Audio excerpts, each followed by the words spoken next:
Hi, I'm Rianna Scipio, Radical Self-Love Coach.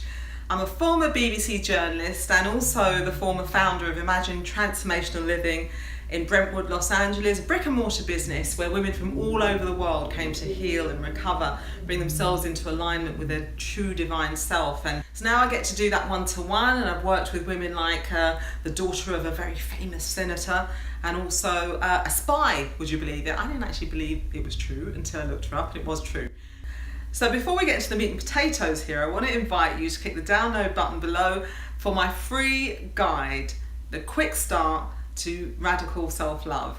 It's a taster of my course, my online course, Heal Your Hungry Heart, and also hit the subscribe button. Let's get straight into 7 fantastic tips, and by the end of it, you'll have a firm footing on starting to love yourself. It's a very, very simple thing that is so difficult to do. So here we go. Step number 1 is prioritize sleep. Sleep is love. Sleep is nourishment. While you rest, your cells are replenishing, your soul is replenishing, you're starting to filter through on a subconscious level. In fact, Adriana Huffington wrote a book, How She Slept Her Way to Success. Such is the importance of sleep. So make sure you put that as number 1, prioritize your sleep. Step number 2 of how to love yourself. Very basic thing that you can put into practice today is do some form of exercise. Now, if you haven't exercised for a long time, this might sound to you like climbing up Mount Everest, and that's not the intention. Just do something small. 10 minutes of walking up the stairs instead of taking the lift, or walking around the block, some deliberate exercise that heightens your heart rate, because this is a holistic deal. Everything connects, our consciousness, our body self, our thought process, all of these elements connect to make the one whole. So exercise and getting our body moving is a really, really important, crucial step in starting to love yourself. Make sure you put that on your agenda every day. Step number 3 is meditation. We live in a world full of distraction, whether it's our cell phone or the television or just our general busyness. So try to start small, but commit to a minute a day in silence. And even if your mind's going crazy, which it probably will do at first, it's the intention that is everything. We're talking about now a divine communion, a connection with your essential true self, which is your spiritual self.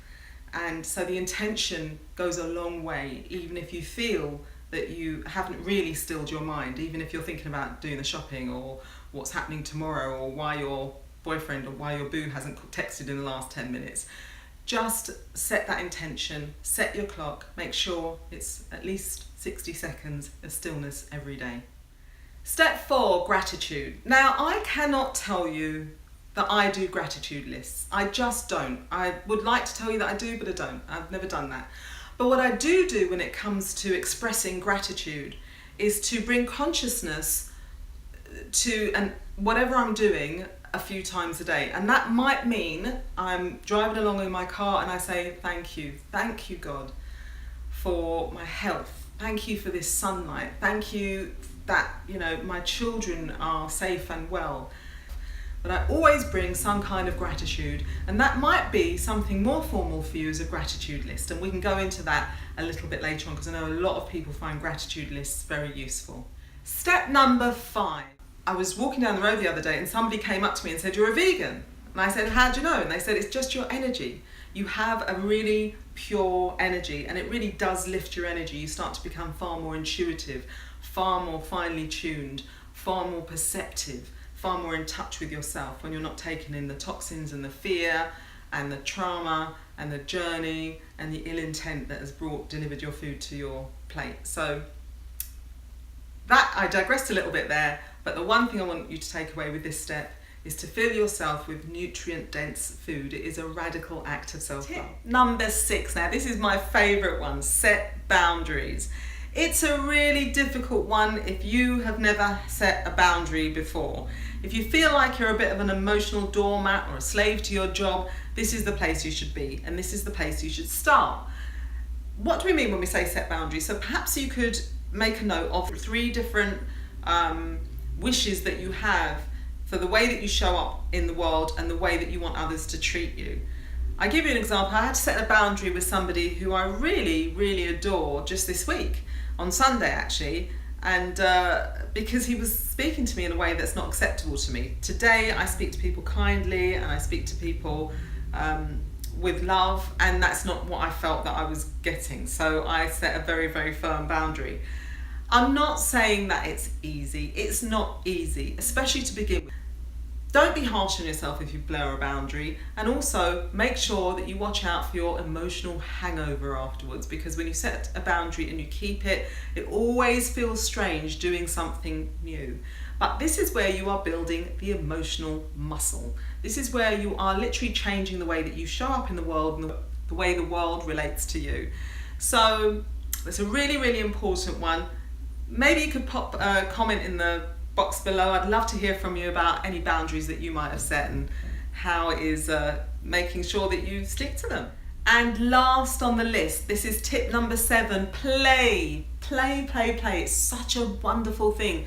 You know, the way that looks like for me is every day, in the middle of the day, at least once a day, I come into the living room and I move away from my desk and I turn the music up really loud and I rock out in my living room, like rock out really hard.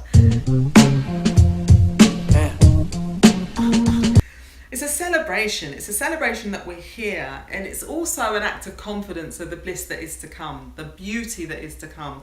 Once we put ourselves in alignment with all that is good that is to come, it's a guarantee that it comes, and that's what I want to share with you.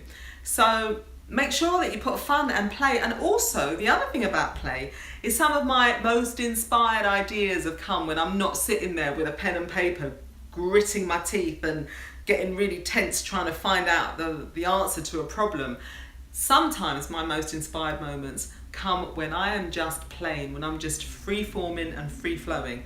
So put that onto your agenda every day. But don't approach it like you're in the army. Approach it like for what it is. It's just play. It really is just a wonderful time just to be fun, not to be so serious. And it's also the foundation of great confidence, because everybody loves somebody who's playful, who doesn't take themselves too seriously, who's willing to take a risk. So make sure you put that on your agenda. These are the 7 steps of how to start loving yourself. Put these into action straight away. They're very simple and easy to do. Don't make them too much of a big deal so that you don't want to start them, and you'll see the results. Perhaps you could put some of the results that you feel from these steps in the comments below. I'd love to hear from you, and I promise you I'll answer every comment as well. So just to recap before we finish, step number 1, prioritize sleep. Step number 2, exercise. Step number 3, meditation. Step number 4 is gratitude. Step number 5, eat a nutrient-dense meal. 6, set boundaries, and step number 7 is play a little bit. We did it! Thank you so much for joining me, and don't forget to download my free ebook, The Quick Start Guide to Radical Self-Love, and press subscribe on the subscribe button here, and I'll see you here next week. Till then, with no ordinary love, it is over and out.